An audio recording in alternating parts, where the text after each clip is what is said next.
Mesdames et messieurs, je vous ai bien dit que c'est cette phase de mon intervention. Ça, c'était en quelque sorte le discours que j'appelle administratif.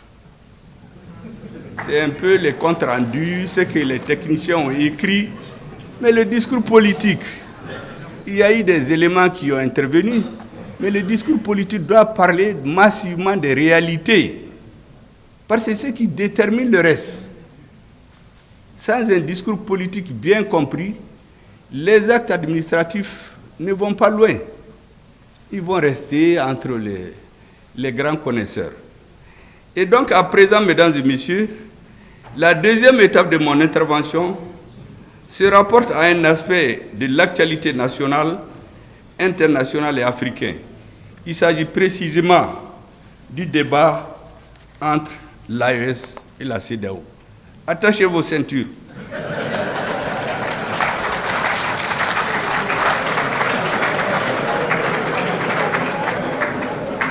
Jusqu'ici, nous étions en vol automatique. Maintenant, nous rentrons dans des zones de turbulence. Il faut donc bien attacher vos ceintures. Mesdames et messieurs, comme nous le savons, la confédération de l'AES a été mise sur les fonds baptismaux le samedi 6 juillet 2024 à Niamey. Et l'acte constitutif de la confédération a été paraphé par les éminents dirigeants de nos trois pays, le Burkina Faso, le Mali et le Niger, leur Excellence, le capitaine Ibrahim Traoré, le colonel Assimi Goïta, le général de brigade Abdraman Tchani. J'écoute tous les matins toutes les radios internationales. J'écoute les interventions des citoyens. Je lis la presse.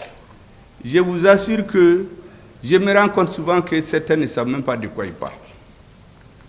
Parce qu'il y a une campagne médiatique internationale de semer le trouble dans l'esprit des Africains, de l'AES, en disant « Mais oui, on est une seule famille, on est en train de sortir de la famille, anga ben, anga fragnonka, sinon on va se diviser. » Mais dans le monde de toujours, est-ce que vous avez vu une décision importante qui n'avait pas été la décision de quelques hommes déterminés qui ont le sens de l'histoire? Aucun des grands dirigeants qui a marqué l'histoire n'est allé chercher le consensus total sur ce qu'il fait. On choisit ce qui est intéressant pour le peuple à un moment donné de l'histoire et on prend cette voie, que ce soit par élection. Dans les élections, vous voyez, un président, les présidents qui viennent, ils compétissent, il y a un qui prend, qui gagne, mais c'est sa ligne qui s'impose à tout le monde, jusqu'aux élections suivantes. Mais il ne vient pas dire, ah, on met tout le monde ensemble. Mais ça, c'est quoi ça? Si vous mettez tout le monde ensemble, vous ne ferez rien, parce que dans une société, les avis sont contradictoires. Quand un avis prime, c'est lui qui s'impose, jusqu'à ce que le peuple ou l'histoire rejette cette ligne et suit une autre ligne. Donc même les dirigeants démocratiques, cette histoire de consensus des dirigeants, tout le monde ensemble, c'est pas ça. Les grands pays, si vous les regardez, à chaque étape de leur histoire, les dirigeants choisissent une voie. Ils l'expliquent au peuple et ils avancent. Si c'est à travers des élections, si ça ne marche pas, on les enlève. Si c'est d'autres voies, on trouve les moyens de les enlever. Mais ils ne viennent pas s'asseoir pour dire que tant qu'ils n'ont pas l'assentiment de tout le monde, ils ne vont jamais avancer. Ça n'existe pas. Et ces pays où on a inventé le terme clivant, parce que moi je sais que ça a été élaboré ailleurs et mis dans la bouche de certains, mais chez eux, ils sont clivants.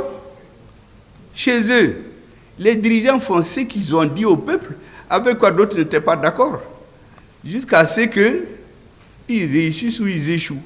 Et donc les dirigeants de l'AES ont fait un choix au nom de leur peuple. Notre rôle, c'est de l'expliquer à nos peuples, convaincre de la justesse de notre choix et espérer que l'histoire nous donne raison. Et je suis sûr qu'on aura raison. Si l'histoire montrera le contraire, les peuples tireront les conclusions. C'est pour cela que lorsque j'écoute tous ces discours, Je me dis, mais il faut quand même donner quelques éclaircissements aux uns et aux autres. Les dirigeants maliens, burkinabés, Niger, ne se sont pas levés comme ça pour quitter les casernes, venir dire qu'ils sont au pouvoir. Mais au Mali, on n'avait plus de pays. Les 80% de notre pays étaient occupés par les terroristes. Ce n'est que dans la capitale qu'on voyage, on fait des meetings, on fait des cravates, mais alors il n'y avait rien. Moi, depuis 2014, je ne peux pas aller dans mon village. Il y a des chefs de parti qui demandent des élections, mais ils ne peuvent pas aller chez eux, faire des élections. Mais le peuple a dit que ça suffit. Il a manifesté pendant des mois. Et l'armée malienne est venue délivrer le peuple malien. Donc les militaires maliens ne se sont pas levés, quitté le front et venir prendre le pouvoir. Ça, c'est le Mali. Au Burkina, c'est une autre réalité. Là-bas, le système démocratique marchait. On a fait les élections. Il y a un président qui est là, une assemblée, tout fonctionnait. Mais c'est l'insécurité encore. Les citoyens ne vivaient pas. Finalement, ils se sont révoltés. Donc c'est le résultat d'une insurrection militaire qui a mis fin à ce qu'ils appellent le régime démocratique. Au Niger, c'est l'illustration la plus éclatante, où vous aviez un président qui dit à son armée, il ne faut pas vous battre, vous êtes trop faible, vos adversaires sont plus forts que vous. Mais en période de guerre, ça c'est intelligence avec l'ennemi. Ça c'était le Niger. On tuait les gens par milliers. On ne pouvait même pas manifester. Vous vous rappelez quand Barkhane a quitté ici, les Nigériens qui ont voulu dire non. Mais le meneur de la contestation, on l'a tué, on l'a brûlé dans sa voiture, personne n'en parle jusqu'à aujourd'hui. On a terrorisé les Nigériens. Ils étaient obligés d'être cloîtrés chez eux. Vous sortez votre tête, on fracasse. On continue à tuer les militaires. La population était désarroie. Donc les militaires nigériens ne se sont pas levés du jour au lendemain pour venir au pouvoir. C'est pour délivrer ce peuple-là, qui ne pouvait plus parler, qui ne pouvait plus agir. Et donc nos présidents, ils ne sont pas, entre parenthèses, démocratiquement élus, avec souvent des pourcentages qui font honte, mais ils sont le produit de la volonté populaire, des souffrances de leur peuple et de leurs exigences. C'est pour cela que, lorsque le 7 juillet 2024, le 6 juillet a été mis sur les fonds baptismaux la Confédération de l'AES, nous avons vu dès le 7 juillet se tenir à Abuja une réunion de la CEDEAO qui avait à son ordre du jour, entre autres, la question du retrait de cette institution des 3 pays constituant la Confédération de l'AES. Mais à l'issue de ce sommet, la CEDEAO a pris certaines décisions sur ce sujet. D'abord, je constate que la Confédération de l'AES a confirmé le retrait définitif des 3 pays membres de la CEDEAO. Mais la CEDEAO, en réponse, ne s'est pas posé la question pourquoi ils sont partis. Elle est restée dans les anciennes méthodes, les sanctions, le bâton, on menace de sanctions. Mais on a fait ça contre le Mali, ça a échoué. On a fait contre le Burkina, ça a échoué. On a fait contre le Niger, ça a échoué. Mais pourquoi on ne change pas?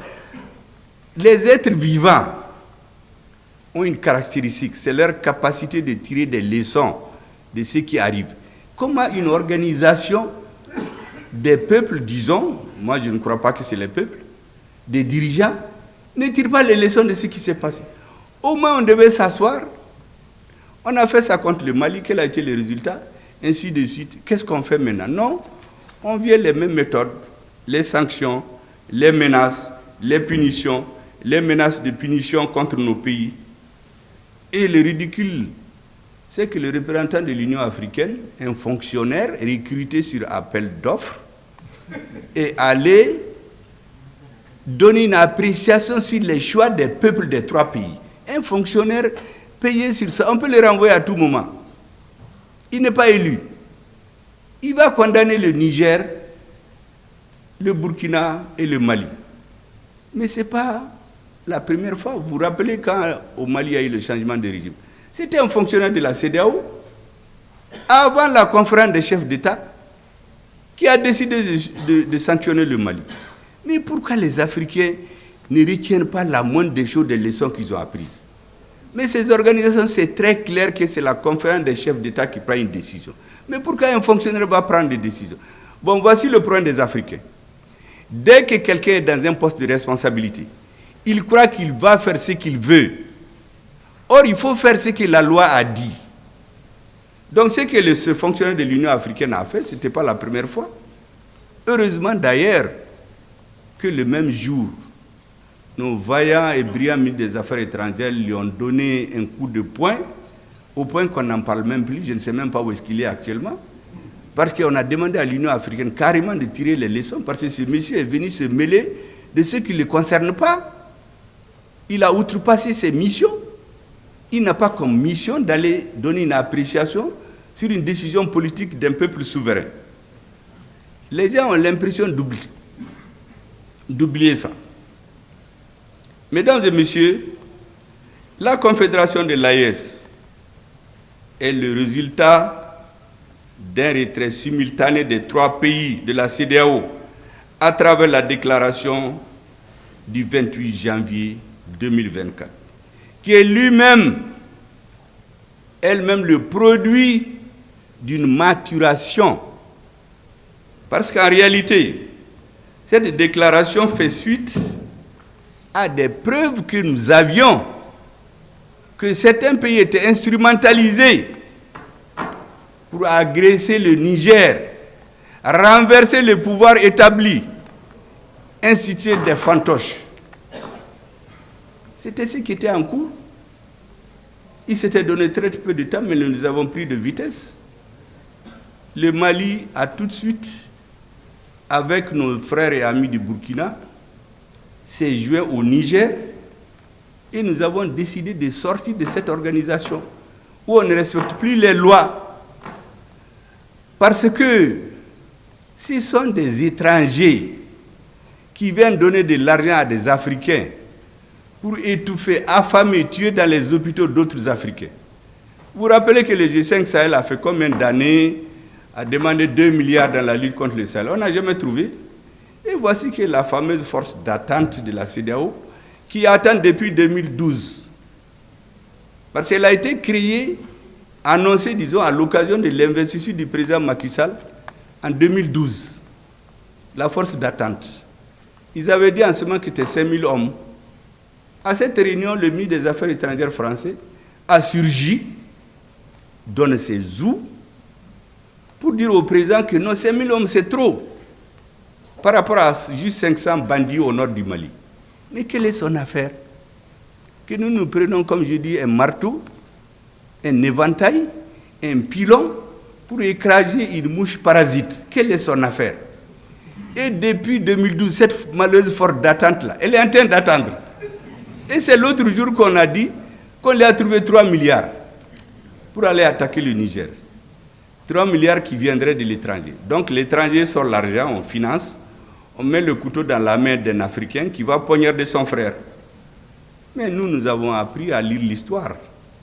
Parce que la différence entre l'homme et les autres êtres vivants, c'est qu'il tire les leçons, il analyse. Un grand philosophe a dit que celui qui ne tire pas les leçons de l'histoire ou qui ne connaît pas l'histoire est appelé à la répéter. Et nous avons regardé ces dernières années, qu'est-ce qui est arrivé chez nous? Mais celui qui ne peut pas tirer les leçons, vous avez une force d'attente qui attend depuis 2012. Et vous ne pouvez pas tirer les leçons, vous dire que cette force d'attente-là, elle ne vaut rien. Elle ne peut rien faire. Vous venez faire les bagabaga contre le Niger encore, que cette force d'attente va se lever et quelqu'un va vous donner 3 milliards. Mais nous avons dit très clairement à ceux qui étaient des va-t-en-guerre, nous les avons mis en garde. J'ai utilisé la boutade, ce n'est pas comme ça qu'on a parlé bien sûr, mais j'ai utilisé la boutade en disant que nous avons été très clairs. Celui qui touche à un cheveu du Niger nous allons lui raser la tête. Parce qu'après le Niger, c'est le Burkina, après le Burkina, c'est le Mali. Nous savons ce qu'ils préparent. Ils font de la stratégie en faisant croire que c'est le Niger parce qu'ils les croient plus faibles. Comme tout le monde a peur du Mali, nous les avons tous chassés de chez nous. Donc ils veulent nous encercler. Et donc on s'est mis ensemble. On leur a dit que celui qui touche le Niger, il va voir. Et qu'est-ce qu'ils ont fait? Ils se sont tus. Cette force a continué à attendre. Jusqu'à présent, elle attend d'ailleurs. Et puis, un jour, le 30 juillet, ils se réunissent. Qui est sa force d'attente est prête. Ils vont venir tomber sur le Niger. Mais le 31, nous avons fait une déclaration commune pour être très clair. C'est là-bas qu'on a décidé que celui qui touche le Burkina cette fois-ci, le Niger cette fois-ci-là, il touche nos 3 pays. Les frères se sont donné la main pour faire face à l'adversité et à celui qui se laisse instrumentaliser par des forces étrangères. Parce que cette partie de l'histoire, on l'oublie. Les gens pensent que Assimi Goïta, Draman Chani et Traoré se sont retrouvés au Niger, ils ont décidé qu'on sort. Mais il y a un processus. Donc le 30 juillet, ils ont décidé qu'ils vont tomber sur le Niger. Le 31 juillet, nous leur avons dit que si vous tombez sur le Niger, nous considérons que c'est un acte d'agression contre tous nos pays. Et déjà le 23 septembre, vous vous rappelez, à la tribune des Nations Unies, à la 78e session, lorsque le ministre des Affaires étrangères du Niger a été empêché de rentrer pour s'exprimer, le ministre des Affaires étrangères du Mali a pris les choses en charge et nous avons parlé au nom de nos 2 pays. Il a parlé brillamment au nom du Mali et du Niger. Beaucoup semblent oublier cela parce que le 7 septembre, je voulais vous rappeler, il y a eu l'attaque du bateau de Tombouctou, plusieurs centaines de morts. Est-ce que vous savez que la CEDEAO a tenu un sommet après? Ils n'en ont même pas fait cas. Même une simple de lettre de condoléances au président du Mali. Un pays s'est opposé aux Nations Unies. Donc ça veut dire que les Maliens peuvent mourir. Ce n'est pas leur affaire. Mais nous avons pour ainsi de la jugeote. Si vous ne prenez pas au sérieux, mais nous on se défend. Des centaines de Maliens meurent. La CEDEAO se réunit. Elle ne fait même pas cas de ça. À l'ONU, on ne fait même pas cas de ça. Mais comment vous pouvez comprendre ces comportements? On ne peut pas continuer à accepter des choses comme ça. Mais il se trouve qu'en ce moment, nous avions le plan pour prendre Kidal. Nous avons pris Anéfis. Nous avons pris Kidal. Nous avons chassé toutes ces forces maléfiques qui étaient chez nous en train de nous tromper.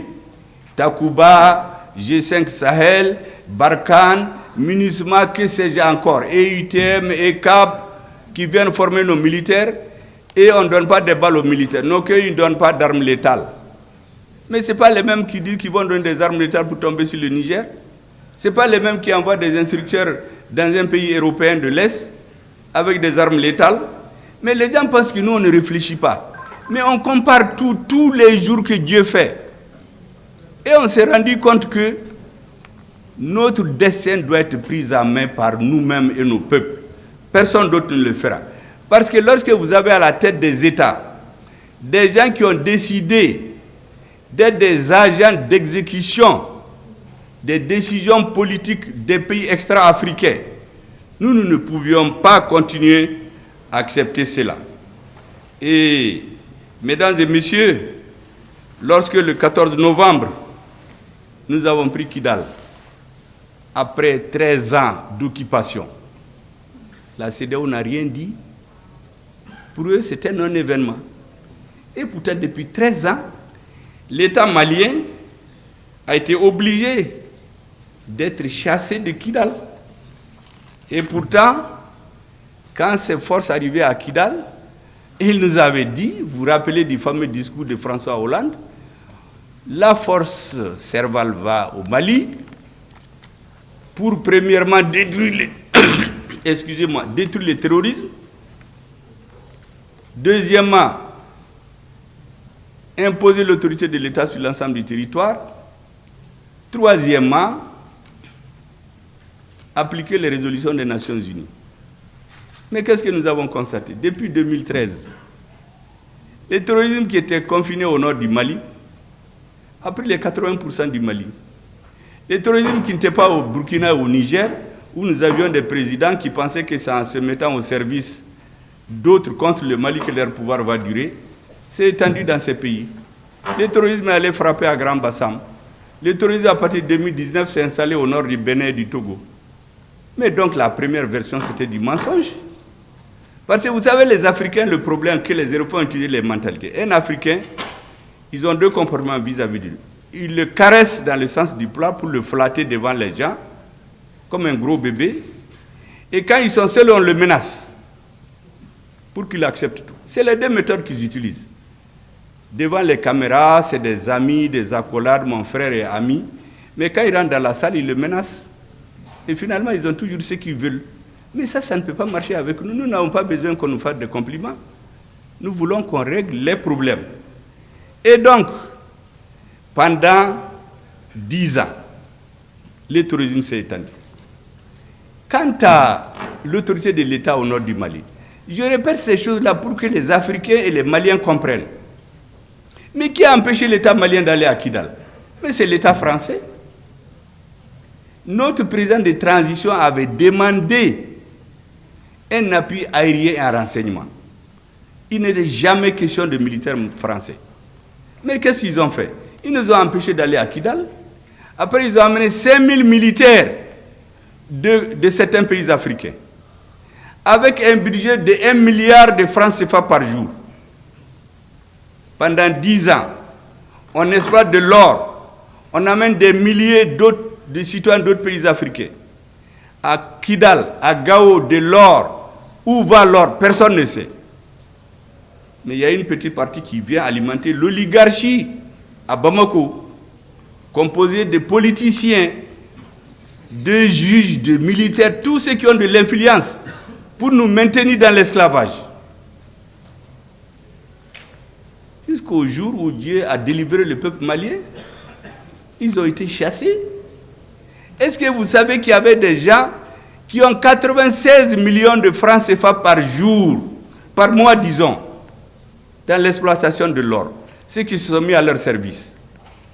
Ça, c'est la petite quantité qu'on donne à ces valets-là.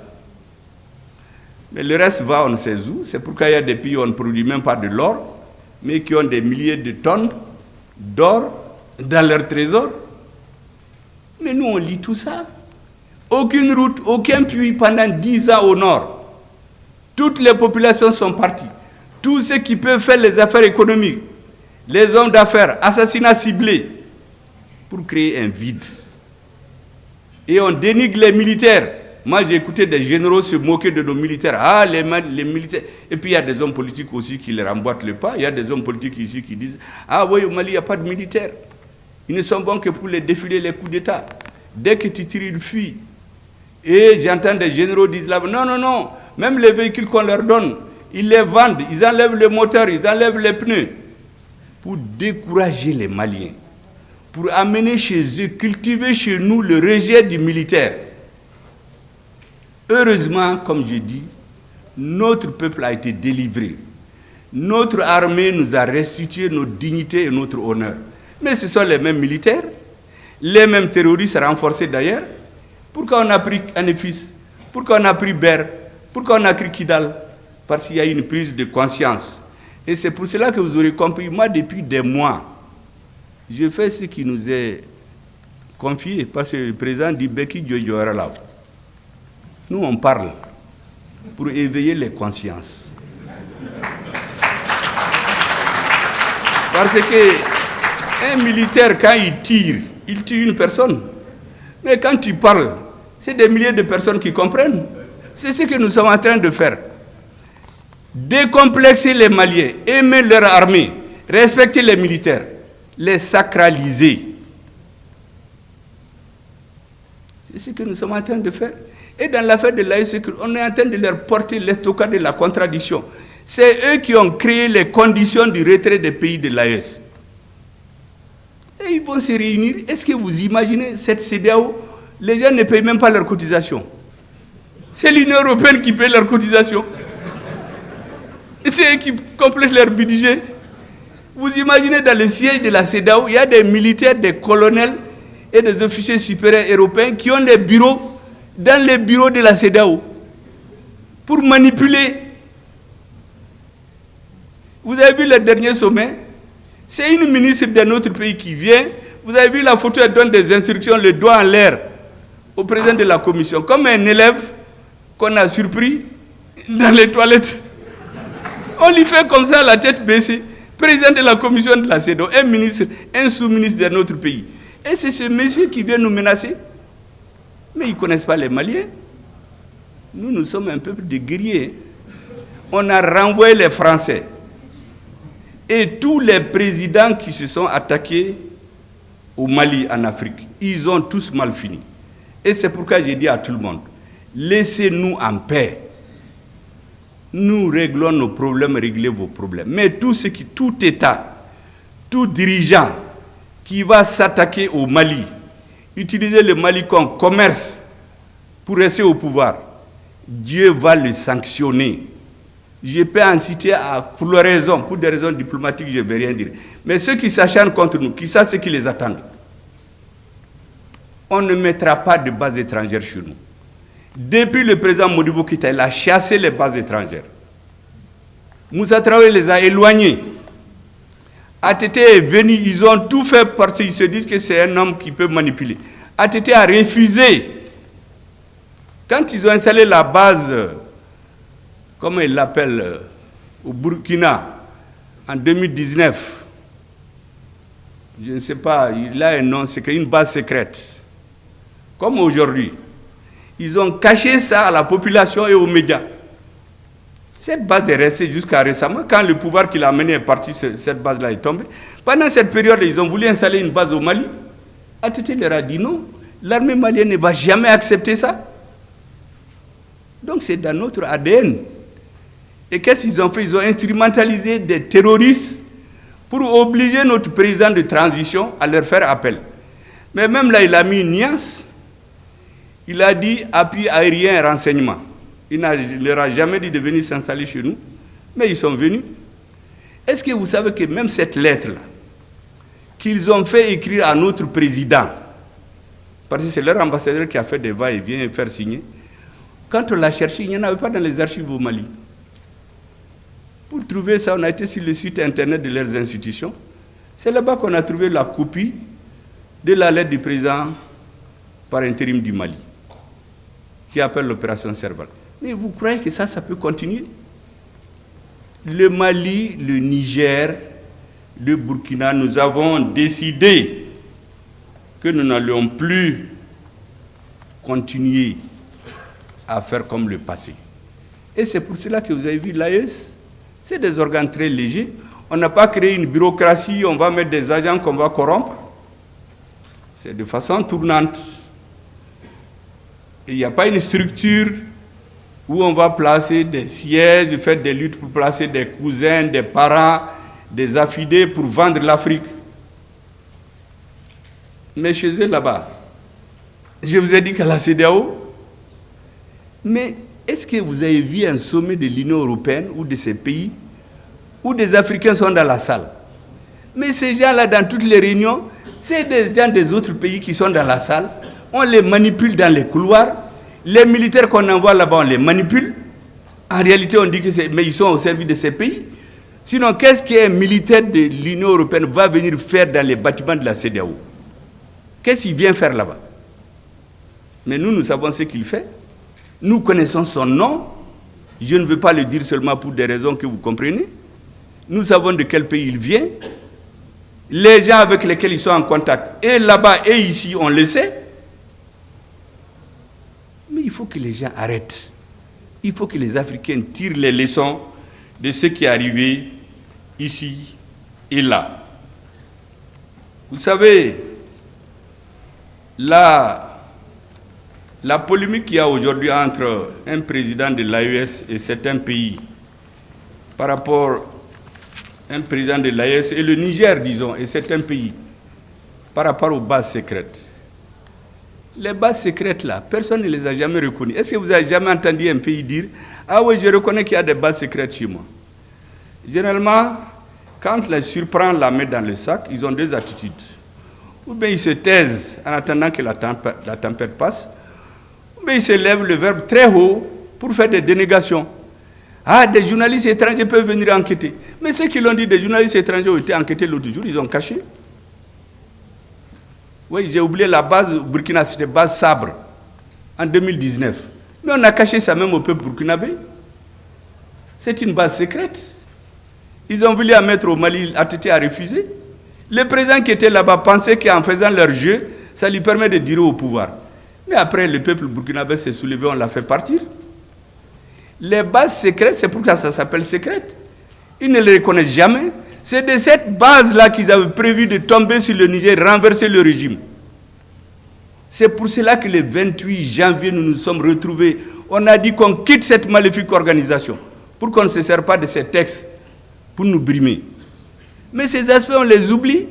Comme si les présidents ont pris leur avion, ils ont été à Niamey, ils ont dit, bon, on crée l'AES. Ou ceux qui disent, mais qu'est-ce qu'on va devenir? Mais nos peuples ont existé avant la CEDEAO. Pourquoi ils vont pas... Ça me rappelle exactement quand on chassait l'amunissement d'ici. On dit, mais qu'est-ce que les Maliens qui travaillent là-bas vont devenir? Mais ces Maliens existaient avant la CEDEAO. Vraiment, je voulais dire que tout cela doit amener les Africains à comprendre. Notre dessein doit dépendre exclusivement de nous, de nos peuples, de nos dirigeants. Et je termine par une dernière mise en garde. Je l'ai dit, je le répète. Je ne veux pas jurer, mais je suis sûr. Tous les pays, tous les dirigeants, qu'ils soient africains ou ailleurs, qui se mettent dans des complots contre notre peuple, ils vont payer ça. L'agenda de Dieu est différent de celui des hommes. Il y en a qui vont perdre les élections, ils vont fuir le lendemain. On a vu ici. Dès le lendemain, ils ont fui. Pourtant, ils ont tout fait. Emprisonner 1000 personnes, tuer 60 personnes, emprisonner des avocats, violer toutes les lois pour pouvoir éliminer un adversaire politique. On dit que c'est la démocratie. Mais la démocratie, c'est les lois. Lorsqu'on utilise tout ça, le nombre de personnes, si c'était dans un régime militaire qui a eu 60 morts d'un coup, ils allaient dire, mais ça c'est la dictature militaire. On est en train de tuer la population. Mais ceux qui sont morts dans ce pays-là, ce n'est pas des citoyens. Mais on dit que le président est démocrate.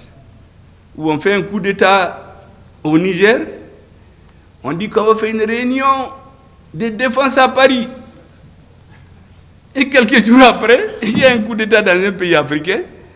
Ils disent, non, on va suivre ce qui va se passer là-bas.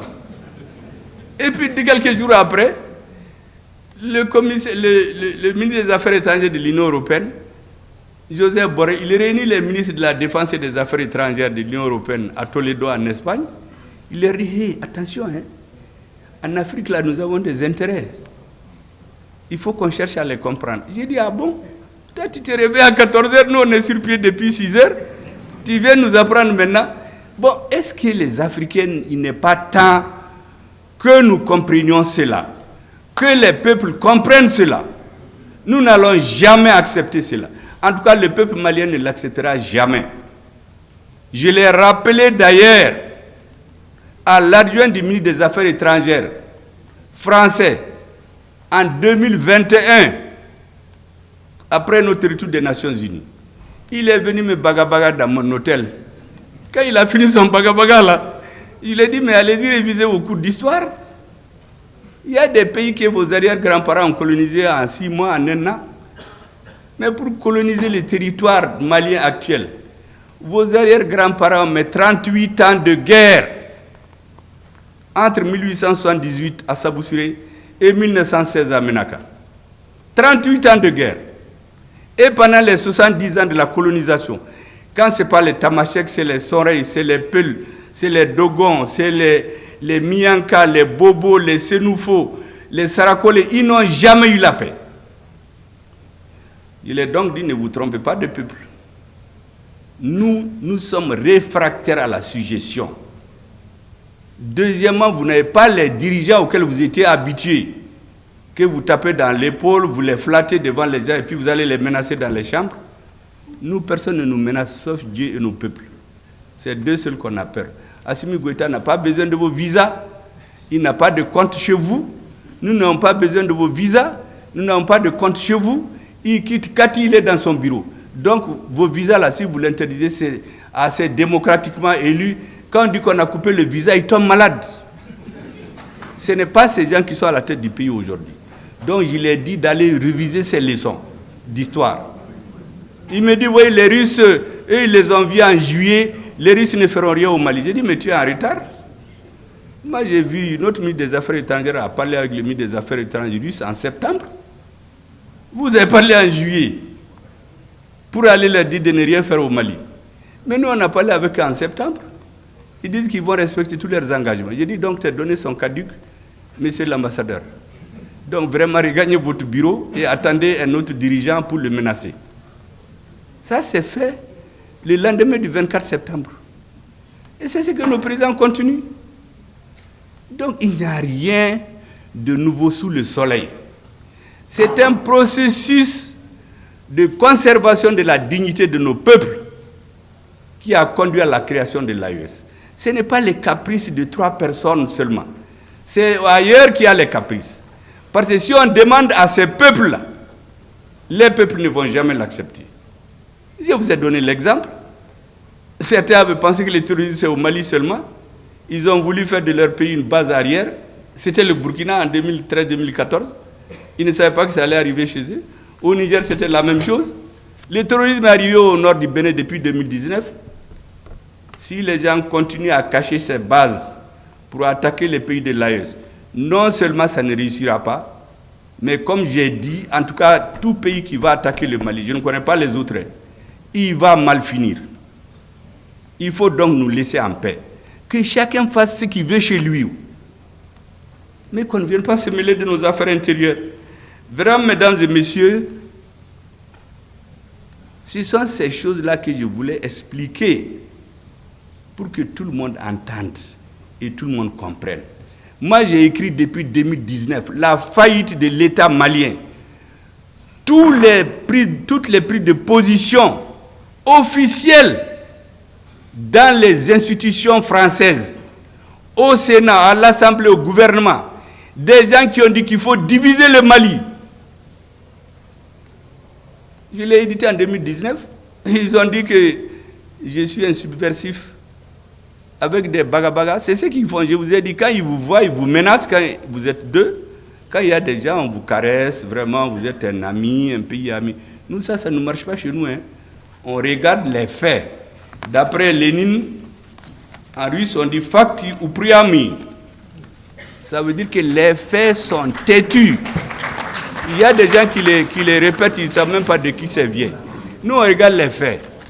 Les compliments qu'on donne aux Africains, qu'on essaie de prendre comme des gros bébés, ça ne marche pas avec nous. Voici les messages, mesdames, messieurs, que je voulais vous délivrer et vous dire que les Maliens comptent sur vous. La réforme de la justice, en même temps que ce que l'armée est en train de faire. Parce que les militaires ont accompli près de 80% de leur travail. Hein. Mais le reste de la société, on est en train de commencer. Hein. Vous avez vu, les États généraux n'ont pas fini de se tenir. Le peuple attend tout de vous. Parce que la force et la justice, c'est ce qui va faire une société. Dans un pays, les citoyens doivent avoir peur de la force de l'État et avoir honte des sanctions de la justice. Sur ce, mesdames et messieurs, je déclare solennellement ouverte la cérémonie des États généraux du notariat du Mali. Merci bien, Dieu vous bénisse.